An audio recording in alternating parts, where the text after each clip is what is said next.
देश तो जानता है आप पहले से ही नंगे हो, फिर कपड़े उतारने की जरूरत क्या पड़ी? രാഷ്ട്രീയം രാജ്യത്തിനു വേണ്ടിയാകണം, അല്ലാതെ വ്യക്തികൾക്കോ സ്ഥാപിത താല്പര്യങ്ങൾക്കു വേണ്ടിയോ ആകരുത്.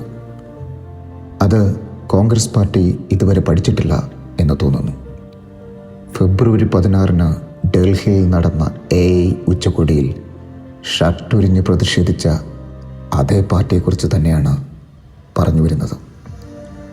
2014 മുൻപും അതിനുശേഷവുമുള്ള ഇന്ത്യ, അതിന് വലിയ വ്യത്യാസങ്ങളുണ്ട്.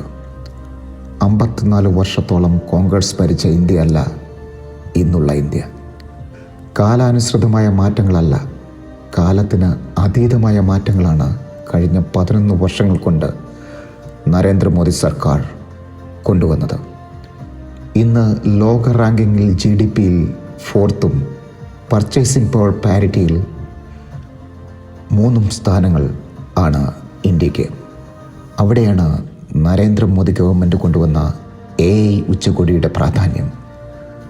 മുന്നോട്ട് കുതിക്കുന്ന ഒരു രാജ്യത്തിന് ആർട്ടിഫിഷ്യൽ ഇൻ്റലിജൻസിൻ്റെ സാധ്യതകളും നേതൃത്വവും ഏറ്റെടുത്തേ പറ്റൂ. ഭാരതം നേതൃത്വം കൊടുത്ത ഉച്ചകോടിയിൽ നിരവധി ലോക നേതാക്കളും AI ടെക്നോളജി കമ്പനിയുടെ CEOമാരും പങ്കെടുത്തു. അവിടെയാണ് രാജ്യത്തെ ഒന്നടങ്കം നാണക്കെടുത്തിക്കൊണ്ട് യൂത്ത് കോൺഗ്രസ് പ്രതിഷേധം.